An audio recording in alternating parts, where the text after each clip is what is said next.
Arm day on a glorious New Year's morning. Getting ready to hit it real hard. Very much a lower volume style of workout, much different than what we've been doing for the past couple of weeks with the 800 and 1,000 rep arm workout. So we're going to keep it medium volume, not super low volume, but medium volume. We're going to squeeze, we're going to work hard, we're going to keep the work density very high because I am on a schedule this morning. Even though I'm off, I'm trying to adhere to a schedule for the most part. But today is just a day of chilling. Got some post-workout biscuits and a meat to yet be decided. But we're going to get in and I'm going to show you how to taper the volume down a bit after going so hard the last couple of weeks. All right, let's get moving. All right, this week starting a little bit different, doing the Tricep Extension machine.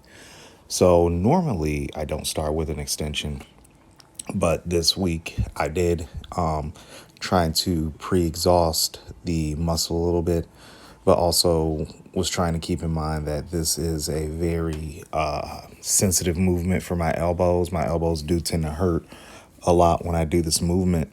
So went through a good warm up of about 30 reps for this particular machine.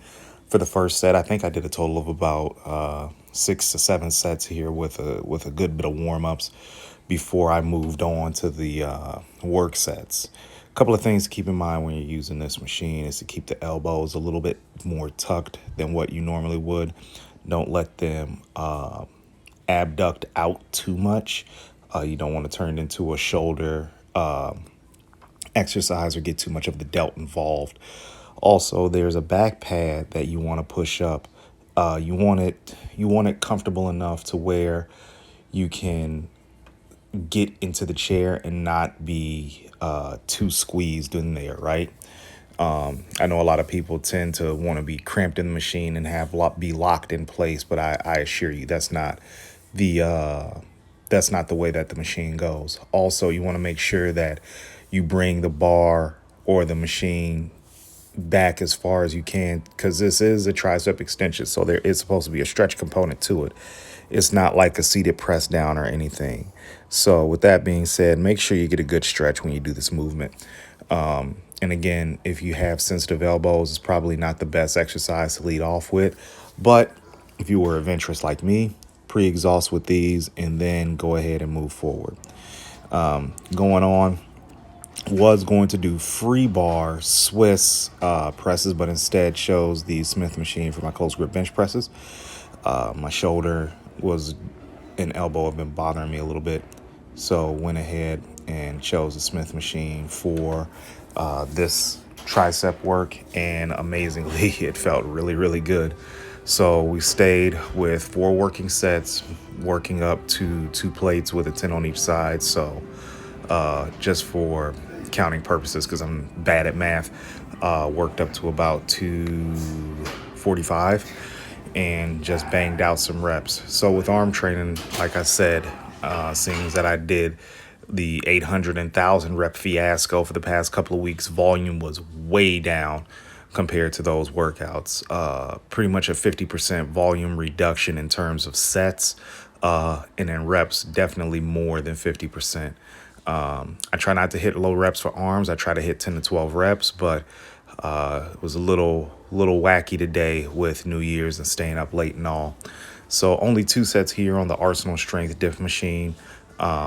Again, like I said, if you're going to do a high volume routine, you want to have it for a couple of weeks, and then you want to follow it with an even longer period of moderate to low volume work.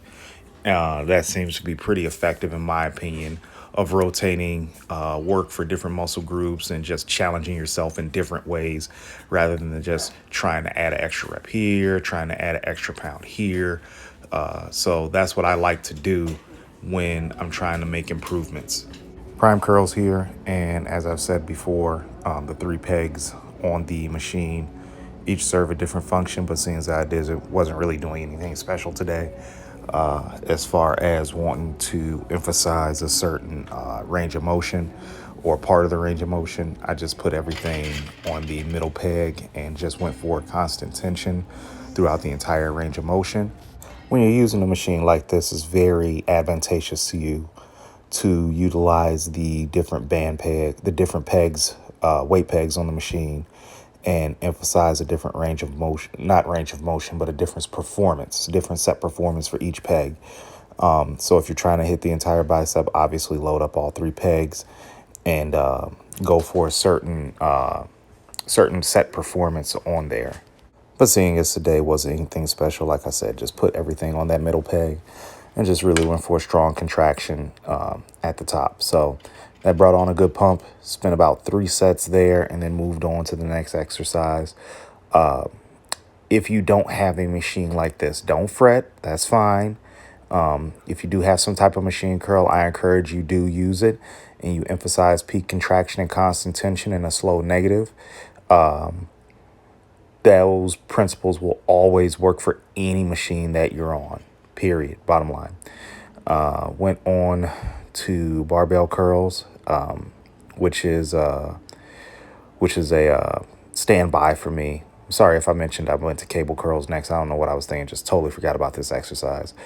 So 3 simple sets here, nothing crazy, slow pyramid up, and then did a fun set with 135.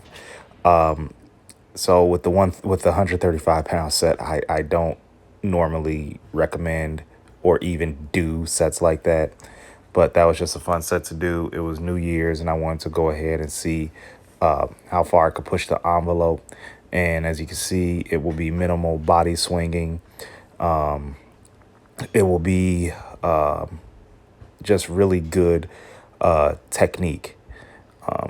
I'm not a big believer in cheat curls. I'm not a big believer in overloading the biceps like a lot of old schoolers are. I'm more of a pump than pound when it comes to arm training. So this was out of the realm for me. But, old man still had to show that he had it. And like I said, I wasn't doing reverse grip power cleans. I was trying to put all the pressure on the bicep, and I think I did a pretty decent job of that.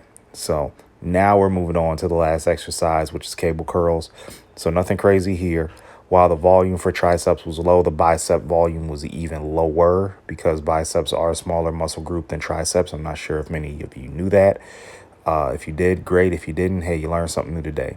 So just something to round out the pump and keep it pushing.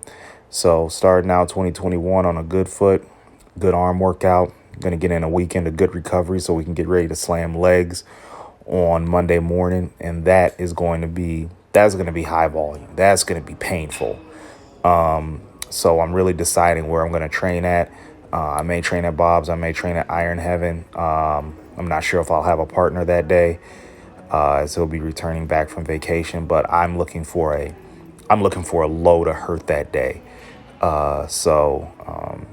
Sunday is going to be a day of just chilling out and resting. And then look, man, Monday we're at it. So, may have a video, may not, but in any event, tune in, guys, and I'll show you what I did. And that was arms, kind of low volume today. Like I said at the beginning, it was going to be either moderate to low volume. Chose a low volume route. Arms are pretty cooked from the last couple of weeks, so we'll just feel those workouts out as we go along. So I hope everyone has a happy and joyous new year. I hope we took stock of what happened last year, and we kind of woke up with a lot of things. No need to expound on what. There's many, but work continues. We keep it moving. We keep it pushing. So, I hope everybody does really good this year. I really do. So with that being said, we're going to head home. We're going to get some food. We're going to get a little bit of sleep. And we're just going to chill out. Cobra Kai is on Netflix today. It's going to be a good day. All right, y'all. Peace.